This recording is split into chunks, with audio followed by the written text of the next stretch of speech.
I want to say a huge thank you to Rita Satch and Daniel Mougerman for that incredible performance as part of the Sound Gallery sessions. We're about to jump into a chat and a Q&A. I'm coming to you from a different room this week, as you might have noticed. I'm coming to you next door from another venue within the Ian Potter Centre for Performing Arts here at Monash University. This is the Counts Jazz Club, a state-of-the-art jazz club. But I'm going to have a chat with Rita and Daniel, who can see me and hear me on a monitor next door. Rita, thanks again. You were meant to perform here at Monash earlier this year, back in March, in this very room that I'm sitting in at the moment at the Counts Jazz Club. That performance sadly wasn't able to happen in the end due to the sort of COVID venue restrictions. So I'm glad we were really able to have you at Monash as part of the Sound Gallery sessions. Thank you for sharing that incredible set. Both of you extremely talented and getting a lot of love online at the moment. A lot of people are commenting, saying how great your performance was tonight. If you do have questions, I should mention, for Rita or Daniel, you can simply type them into the comments section of YouTube or Facebook, wherever you're streaming us from this evening. We'll try to get to as many questions as we can before we get out of here. But firstly, Rita, you've got such an incredible voice, an incredible vocal range. I've heard you mention that you really vibe on these moments where perhaps you don't know where you're going to go next when you're seeing what note you're going to hit next. And you've even referred to it as your highest state of spirituality, where you kind of get into this zone and almost channeling something from another place. What is it about those unexpected moments in particular that excite you? Well, I think it's just, wow, it's such a incredible feeling. I can't even describe when you're in that state of flow and you don't even know where it's coming from. You're so present in the moment, yet you're also not even there or something. It's almost as if it's like an out of body or I don't know. Would you agree with me, Daniel? It's like, yeah, ditto. It's you can't really explain it. Definitely comes from a higher power. It's as if you're a conduit for this energy which is flowing through you, and just and it's happen. about just trusting as well. You're kind of just letting go, and you're trusting that it's just gonna. It flows. It flows.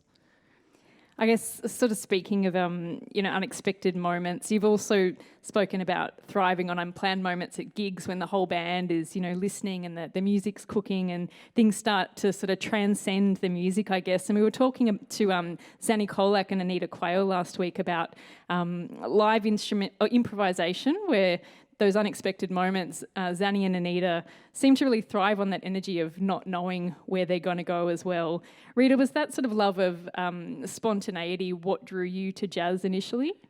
Definitely, yeah. I'm also, I'm all about kind of, I guess, in a live sense, I'm a vocalist and I practice, but I'm also just all about just letting go and not practicing all that much. Like, you just kind of trust, as I said, trust in the moment. And yeah, I don't know if that answers your question. No, definitely. And Daniel, I guess you've talked about that feeling of, feeding off audience energy being really important for you, and the audience sort of giving their energy back to you. Obviously tonight there's, no live audience in front of you. It's quite a strange experience performing to a little red camera dot. Was that situation quite challenging for you as an artist, not to have that audience feedback tonight? Yeah, definitely. It's challenging not having that response in real time. But I guess there is that energy which is being transmitted online somewhere, and it is somehow arriving here, I guess. But yeah, it's definitely a strange experience, because even looking at people's faces makes a big difference, I think. Well, I can tell you, there are lots of people online really loving that performance, and we'll get to some questions from our audience in just a moment. I just wanted to quickly rewind for a minute, Rita, maybe for those sort of just coming to your music tonight. You started music really young, I think at the age of 7, and I read you were apparently the weird kid at school. You've said this, the weird kid at school who listened to old school rock and roll and jazz and blues, grew up on Elvis, Ella Fitzgerald, Ray Charles and all the greats. Can you take us back to what your music trajectory's been so far and your musical education, your jazz education? Well, I was classically trained on violin. Violin was my first instrument, and I played piano as well. And I actually just picked up the guitar a couple of years ago. I bought the guitar in New York when I was over there. But yeah, I've got a lot of different influences: classical music, jazz, soul, and now I've been getting a lot into gospel. And I mean, I don't know. I guess it all sort of seeps into my songs. And I also find that when I write on guitar lately, I've been writing a lot on guitar, and that music is like very different to what I've done before. I feel like it's a more vulnerable side of me, a more kind of feminine, sensitive side, and I even sing differently. I don't know if you've noticed when I play the guitar, it sounds a bit different. I've been really lucky to have amazing teachers that have been really inspiring, really amazing mentors as well. And I've been very lucky to travel a lot and discover music that way. My background, I should say, is also a big influence on me as an artist and as a person. I'm Russian background. I think all of that is kind of comes out in my music in one way or another. You apparently, I read, discovered the power of your own voice through karaoke. Is that right? Yeah. I think I was maybe in grade 6 or something, and I was at a school party, and that's when I was known as the violinist, and I always loved to sing at home and stuff, but my parents bought me a karaoke machine, and that's when I started singing a lot, and they were like, "Whoa, she's got pipes," and that's when singing for me was so effortless, and I never really had any like formal training, for me it's just like the easiest sort of expression that comes from within. So Rita, what's your go-to karaoke song? Say you could sing one song once we were allowed to go to a karaoke bar once these restrictions lift. I don't know if this is my go-to, but this was kind of the first song that I sang, Big Spender by Shirley Bassey. Just imagine like a 12-year-old girl with glasses and a feather boa singing, "Hey, big spender!" Like it was ridiculous. I was going to ask, did you want to belt some out for us? Thank you. Oh, God. We're going to get to some audience questions in just a minute, but I've wanted to ask Daniel, you're both part of such a rich and diverse musical community here in Melbourne, and in particular this really thriving jazz and soul scene at the moment.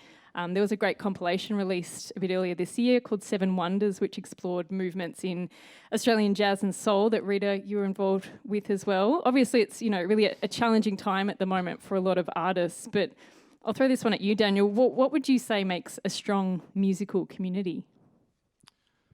I think it's one thing. I was actually listening to a podcast today, the QLS Questlove Supreme podcast, where the Babyface, who's a great producer from the States, is talking about his life, and they were talking about how there were certain scenes that were thriving in the Midwest in the United States at certain times in the 70s and 80s. And one of the things that he explored was talking about was venues, and I think that's definitely true about Melbourne. We've got such an amazing array of venues all over the city. Like, I mean, this is in Clayton, and what an amazing space this is. Got so many spaces north side, a lot of places popping up south side, and in the city, of course. It's also all about this shared sense of community, people getting together and playing and listening and checking out the same sort of music, and also giving other people music that they're listening to, which I think in turn kind of makes this whole I guess Melbourne sound, people are calling it these days. And I think that all of those things have come together and made this perfect storm that we're in right now. Would you add anything to that, Rita? I mean, the whole venues thing, that there's so many venues, and going to venues and going to see live gigs and supporting your peers, and you know, that's what it's about, really, going to people's gigs, supporting them, and getting amongst it, you know, just that's something that I really, really miss, because we'd be going to gigs, you know, at least 3-4 times a week. If, you know, on top of the gigs that we're performing, we'd go to hangs and we're really, really hanging for for it again when this is all over.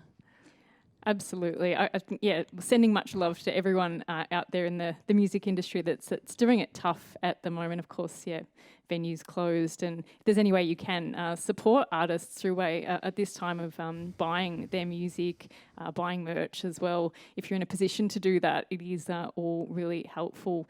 We should get to some audience questions too before we get out of here. We've got a few coming through. Our first one is from Megan, who says, what's one piece of advice you would give musicians or music students to encourage them through this time, Rita?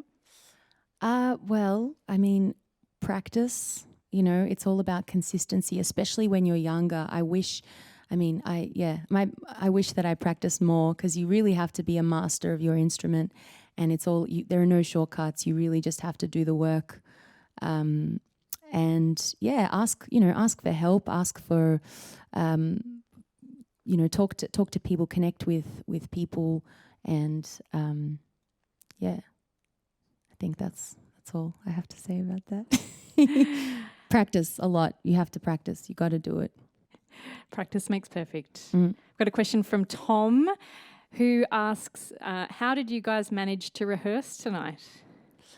Well, we actually live together, where Daniel's my partner, and so we it's pretty easy to rehearse. Yeah, it was easy to rehearse because we're in the same house.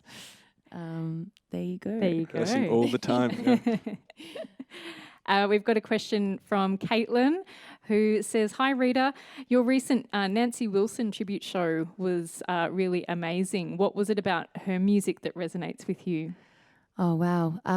Well, Nancy was just an incredible artist. Her voice just, I don't know, pierces me in a certain way. And I just love the way I loved her arrangements of songs.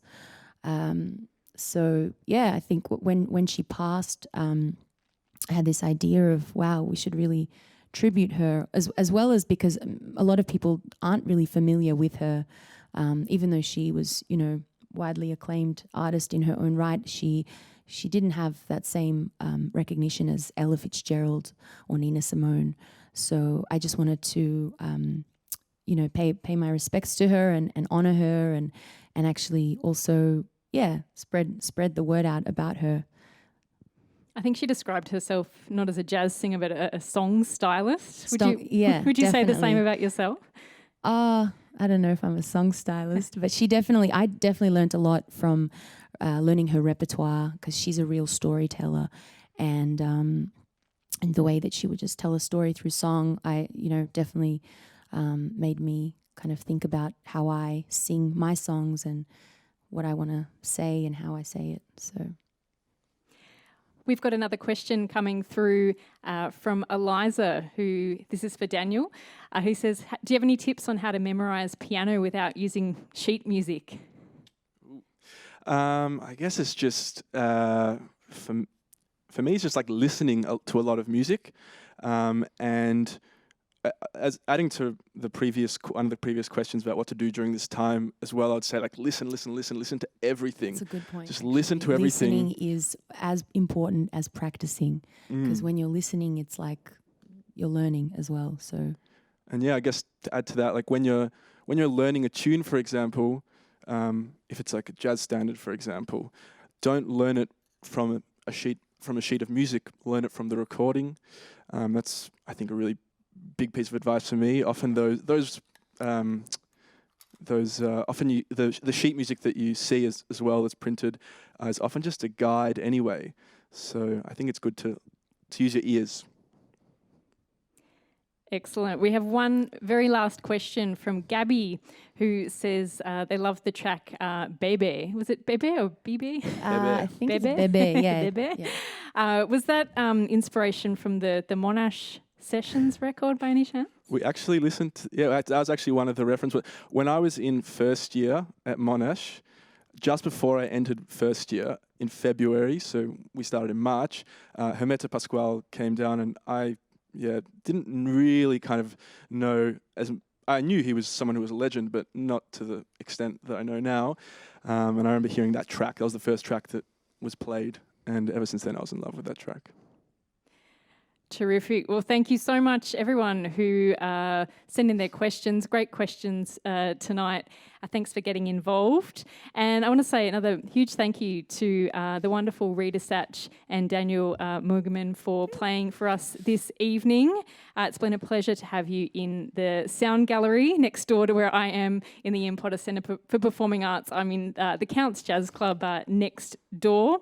Next week, we're going to be taking a short break from the Sound Gallery Sessions live shows. However, be sure to tune in at 7 p.m. next Wednesday to catch some incredible highlights from our series so far over the last few months. We've had some incredible artists in here, including Deborah Conway and Willie Ziegler, Mama Alto, Alicia Joy, Lior Tando, Kylie Oldest, Alara and Culture Evolves, Gordon Coang, Melbourne Amplified Strings. The list goes on, so many more. It's been so wonderful to be able to bring you these live stream shows at such a challenging time, especially here in Victoria as well. And I am happy to let you know that we are going to be continuing our Sound Gallery sessions with a stellar lineup of artists to be announced very, very soon. So stay tuned for more details.